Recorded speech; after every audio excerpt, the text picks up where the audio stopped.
Hi guys, so welcome to today's video. In this video we're going to go through live trading, and then since this is after the live trading, I'm actually going to go through DXY alignment with you guys and journaling as well. So I'm trading EU today. As you can see on the daily, we're actually going on an uptrend.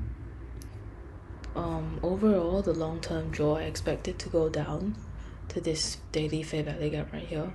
So on the 4 hour, it looks kind of nicer. We're trading between this range right here. I mark this as like external high, external low. Just this is like this big range that we're trading within. Like short term, I would expect it to come down here, probably retrace a bit and then come down to here, this daily fair value gap. Yeah, like right now, we're actually on a downtrend here, and then within like an even smaller range, within like this range, we're currently still going up. So that's kind of what we're doing right now, but I do expect it to go back down soon because we are in the downtrend overall. So yeah, we've already hit equilibrium. On the 1 hour, we can see there's a fair value gap right here. There's 1 hour fair value gap that I marked out, and the order block for the 1 hour is actually here, this wick here. So it also matches with the 15-minute order block, which is here. So the 1 hour is like around there, and then the 15-minute is here, and then there's a 1 hour fair value gap here. So I think this is a very good area for it to just reverse off and then continue down. So that's why for now, for this session, I'm looking for it to sweep these liquidity, enter into this fair value gap or this 15-minute order block. I mean, it's already in the 15-minute order block, but just go a bit deeper and then look for some sort of entry model to sell. And then my take profit will probably be this 15-minute order block right here.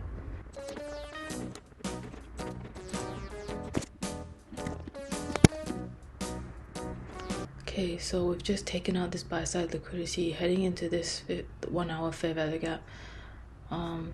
Honestly, it doesn't even have to touch this 1 hour fair value gap. I just need to see an entry model form at this point, and I just need to see it like really sweep this liquidity. So down on the 1 minute, as it's continuing to go higher, it can tap this 1 hour fair value gap or whatever, but this is currently the most recent low. So I needed to take out this low to have a break of structure.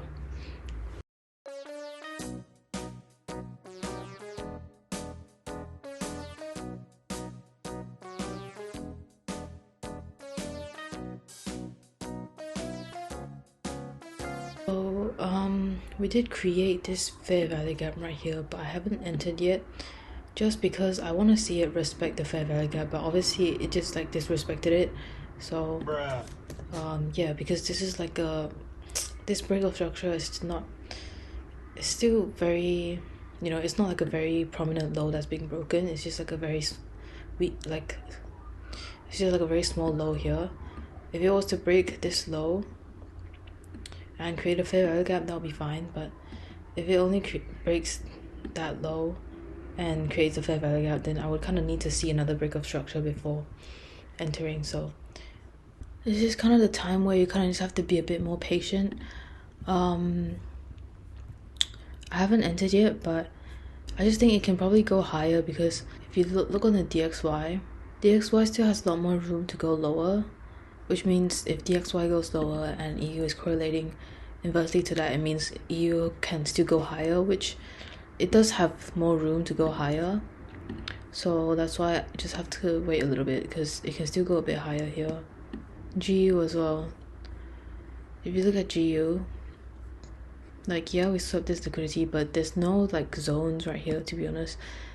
It seems like the draw is still a bit higher, so it's like I probably forgot to record the entry again. So yeah, I just kind of like to focus what I'm entering, but we got more deeper into this 1 hour fair value gap, and on the DXY we also swept liquidity.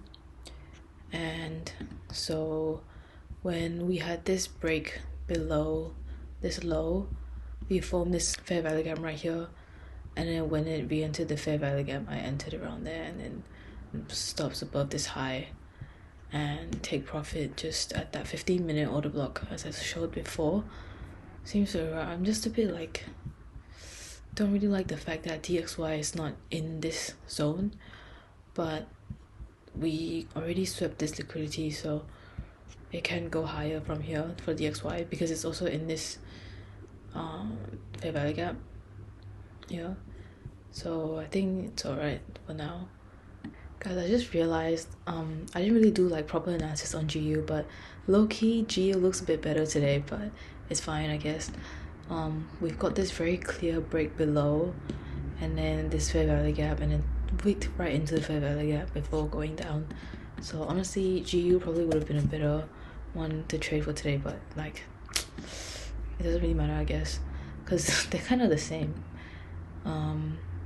Yeah, it's really not liking the fact that DXY is not there, but DXY also, like, we broke above this high, so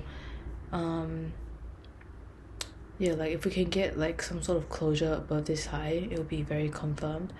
But there's actually something that I realized that I was a bit concerned about. So as you can see, this high I was talking to you guys about, I wanted it to break this high, right? It actually never even broke this high, it just swept it. So it kind of seemed like it was gonna just sweep this high and go down. So I was a bit worried, but right now it's going back up, so hopefully it breaks above this high, then I'll be a bit less worried. But I didn't realize I forgot to record.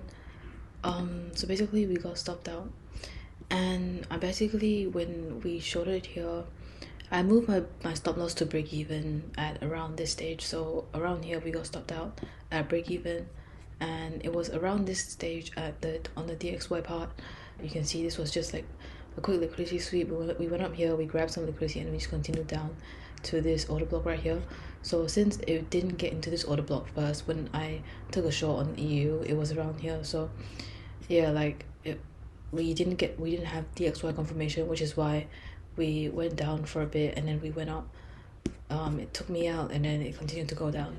So yeah, like this is why you need DXY confirmation, because with DXY confirmation, this trade should have been, when it hit DXY here, it went up, and then we created a fair value gap, and then we entered that fair value gap.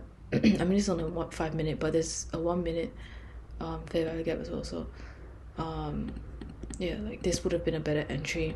Here, as you can see, if you go down to 1 minute, we closed below this one. So this would have been like your breakout structure. Even here was a breakout structure, and then we created fair value gaps, and then you can just enter off the fair value gap here or here. It doesn't really matter. With stops above here, you wouldn't have gotten stopped out. So that was the mistake for today, just not having the DXY alignment.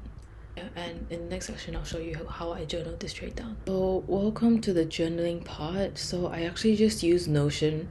As you guys can see, every single time that I journal, I just put in like a new entry, put in like a new page. Usually I put in a picture of the trade first on the 1 minute time frame, and then I go into my high time frame bias. So today as you can see on the daily, we were going up, and then this 4 hour external range that we got here, this range, we were going down, right? So that was like in the external range is stepping down, and then in the 1 hour I wrote that it's going up.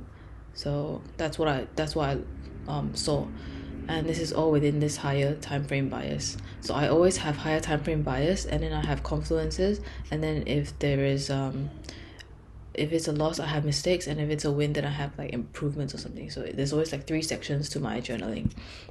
For mistakes, this is where I usually like to go a bit more in depth. If it's usually like a psychological mistakes, then I'll just write down like everything. But in this trade, I noticed my psychology was alright, apart from the fact that I saw that this is where the trade took place, by the way, this gray box area. So this is the DXY place. So DXY was within this gray area. So even though we swept liquidity, right? We swept liquidity, and it looks like, we could be going up, but the truth is that there was still a 50-minute order block down here that DXY hasn't really tapped into. So that's why it could have that's why it had room to go down lower, which meant that EU could go higher. So since I took the trade around here, that's why I got stopped out. So at around there, that was when EU was around here, and then it went and spiked up before going down. This is like trades that I should have taken.